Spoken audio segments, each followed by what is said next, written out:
Joel Gardner, president of the Jefferson Council, a terrific organization that's overseeing what's going on at UVA in a way that hasn't been done in a long, long time and is desperately needed.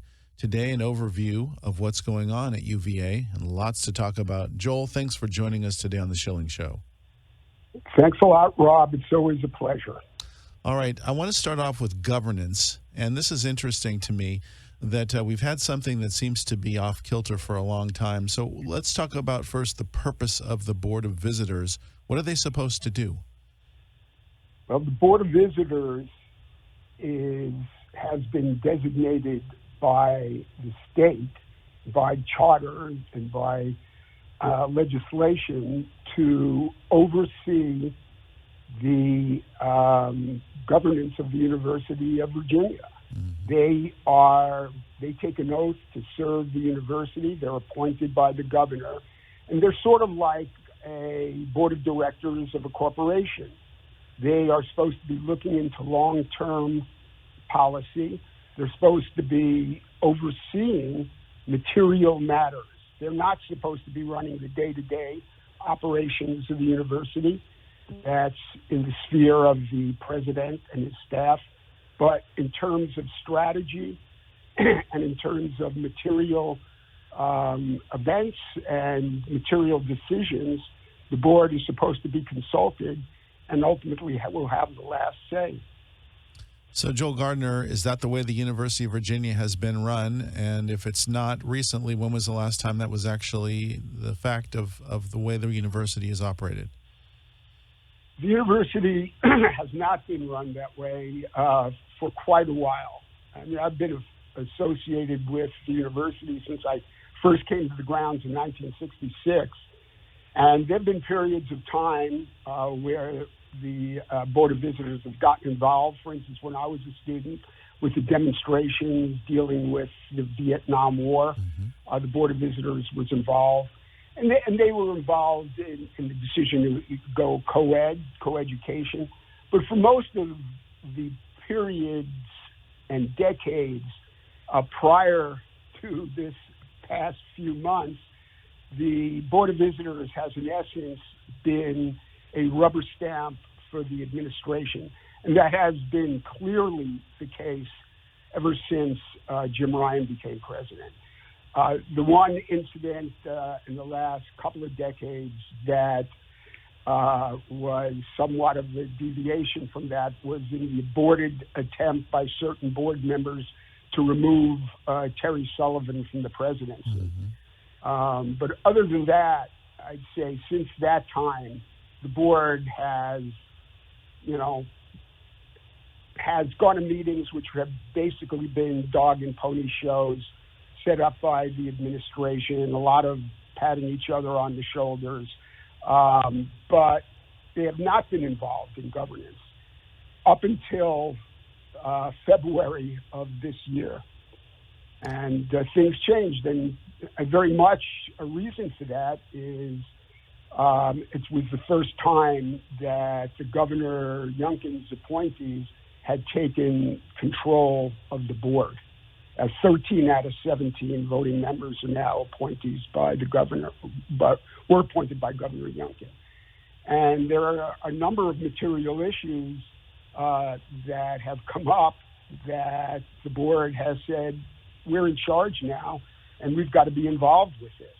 And they made that clear with that board meeting on February 21st, which was a special board meeting. There are very few times special board meetings have been called by the board, but that was one, and there have been two in the past month, really. But that one was to deal with a number of initiatives and orders, executive orders that had come out of the federal government. And at that meeting in February 21st, they not only dealt with the executive order dealing with what some call gender-affirming procedures and others call child mutilation procedures, but they dealt with that. But at the end of that meeting, much, much more importantly, they passed a resolution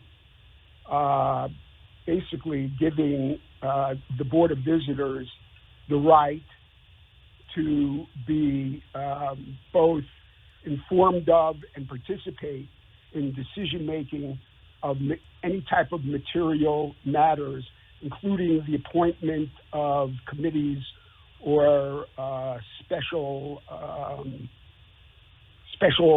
investigative groups. They are supposed to be involved in that going forward. And they made it clear that right now, as should have been the case all along, the buck stops with the Board of Visitors and not on the desk of President Ryan. So a couple of things on that. Was the vote unanimous? Because you mentioned there was, I think, a 13-4 split in the appointment. And also, what was the response, if any, from President Ryan? The response, the vote, I believe there was one abstention. Okay. Was either an abstention, maybe one voted against. I think one board member voted against it.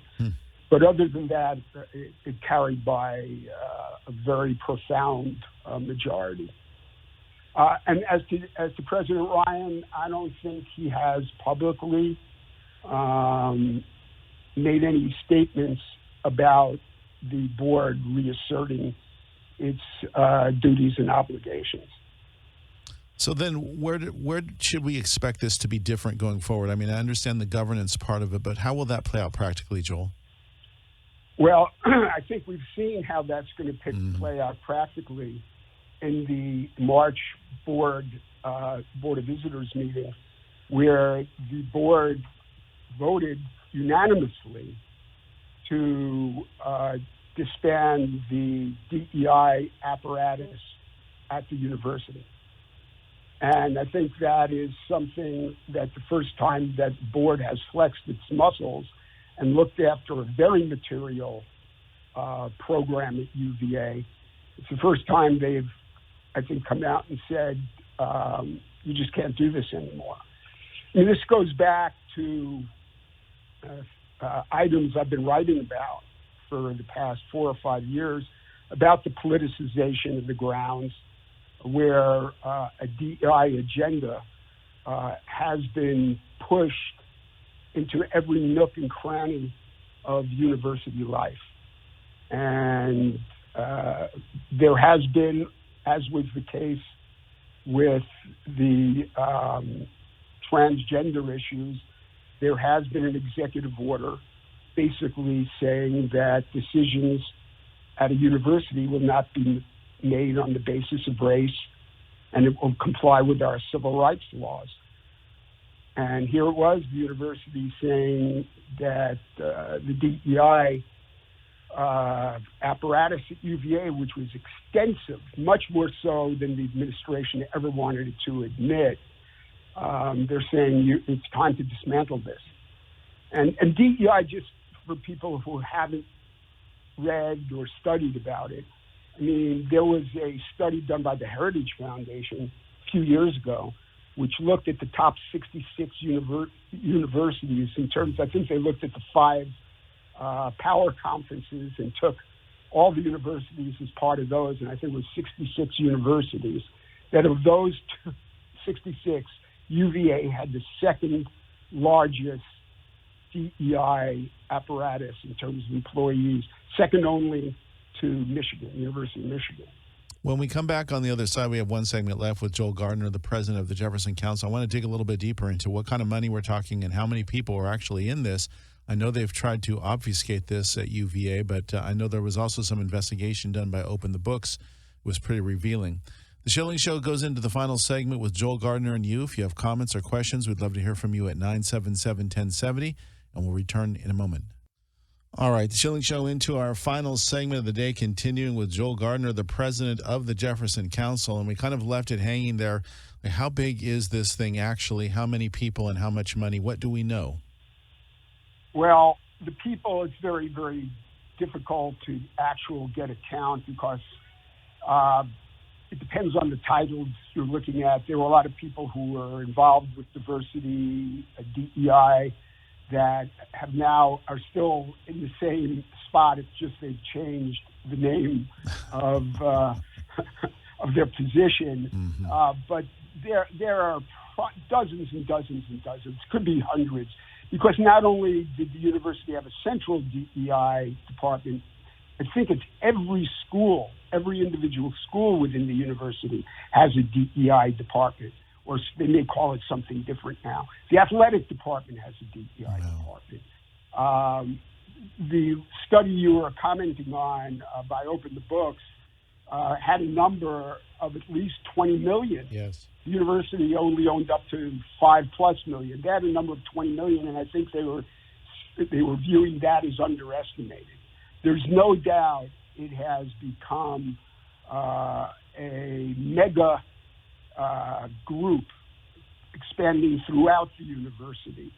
And I think we have to, there's this whole debate on what diversity means and what DEI means. There was a great article written by the former dean of Yale Law School, Anthony Kronman, called The Downside of Diversity. And it's a brilliant essay. And basically what he said is that DEI, as the manner in which it's implemented on campuses, is a political agenda masquerading as an academic ideal. And that the diversity, identity politics is an agenda that has become a dogma that damages independent thinking and the pursuit of truth. And I think that's what it is.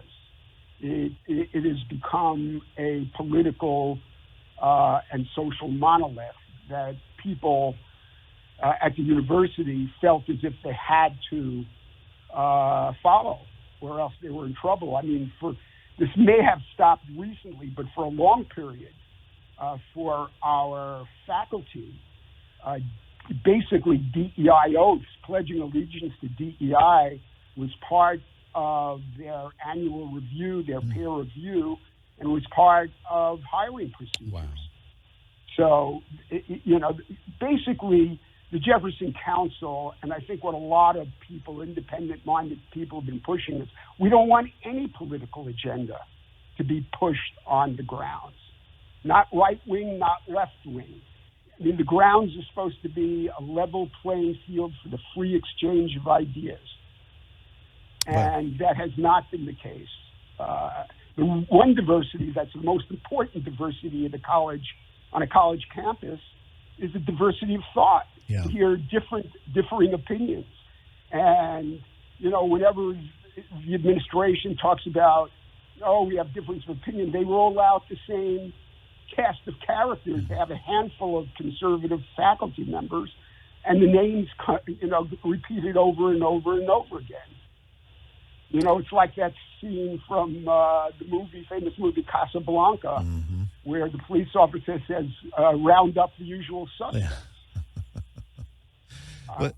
But to move on, right now, the most important thing is that the Board of Visitors have spoken.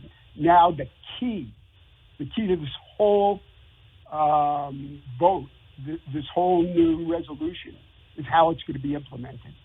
And in my view, the only way this gets implemented in any type of a productive fashion is if the BOV appoints a group, because I don't think one person can do it, but actually a group to go in and to follow up and to implement that policy. It's not going to be easy. We've already seen pushback coming from the administration and the faculty. It's not going to go down easily, and it really will take a group of people who will persevere and work doggedly to see that this resolution is implemented. Let us go to the phones. We have a few minutes left with Joel Gardner from the Jefferson Council, and Greg is with us. Greg, go right ahead with the comment or question, please.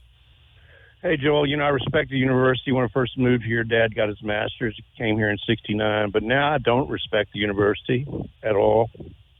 Why can't we get back to math, engineering, architecture, law as prescribed by the founders? And you've said some of it, but how do you end the cultural Marxism in UVA and across the nation? Because it's the scourge of the country, and I'll just get your answer offline. All right, Greg, thank you. Joel, go ahead. Thanks. That's really a good observation. I mean, if you take a look at the course syllabus at UVA today, you're going to find courses that your eyes will explode. Mm-hmm. I mean, that it's nothing more than pushing a political social justice agenda. And how does this change?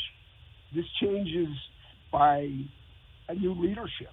Because right now, I mean, when I'd say a decade ago, within the dozen or so deans, you had 3 conservative, moderate to conservative deans.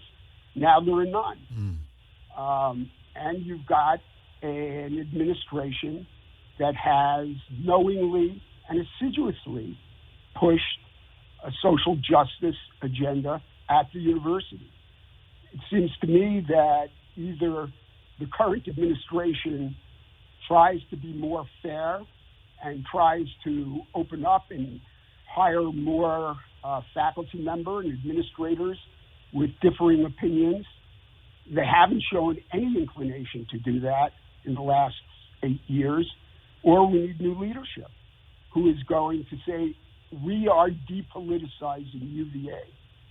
You know, we're not going to push any social or political agenda either way. Well, I frankly don't see that as even remotely possible from the current administration. So, yeah, it sounds like it's going to require a change, but that requires a lot in and of itself. Let's just say that the Board of Visitors decided that's the way they need to go with it. In our remaining minute or two, Joel, what is the process by which they could affect that? Well, the board, I think, has the right to hire and fire. Mm-hmm. Everybody from, I think, you know, certainly the higher end of the administration. And, you know, whether or not the university can, you know, the Board of Visitors are considering that, that's not within my pay grade. You know, so I don't know what their plans are. I know they have a distinctive view on how the university should be run, with intellectual diversity, with faculty members and students not being afraid to speak up and voice their opinions. I mean, we have an administration that, as was said by, and I'd love to have had the time to get into some of the issues revolving the healthcare scandal. Oh, well, we'll do that next time. One of their allegations that the 128 doctors and healthcare professionals said that the administration imposes a culture of fear and retaliation. And based on my experience, and I'm pretty granular with the university, it's based on many discussions I've had with faculty and students, that is the case. In fact, I'll end it up by saying a senior faculty member recently told me that this administration is, quote unquote, staggeringly punitive against people who openly criticize it. Think about that for a moment at the home of Mr. Jefferson, where we are supposed to be following the truth wherever it may lead.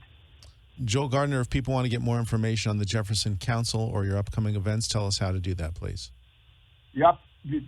They should be going to our website, which is jeffersoncouncil.org.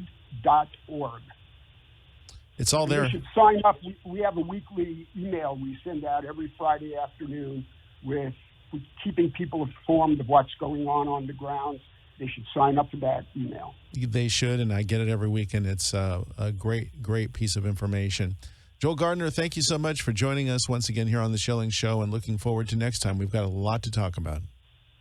Okay, great to talk to you again, Rob. Yeah, thank you so much. All right, that's going to wrap up today's edition of the Schilling Show. Back here tomorrow with Rolling Marks live from Israel. We've got lots to talk about there as well. So I would ask you, if you've got something to say, maybe you have a suggestion for a guest you want me to talk to or a subject you want me to talk about. It's very easy. just send an email to robs@cvillrightnow.com. Give us a call or send a text to the Schilling Show hotline at 218-2349 24/7. You won't wake me up. 434-218-2349. We want to hear from you. We'll see you soon on the Schilling Show. It'll be tomorrow before you know it.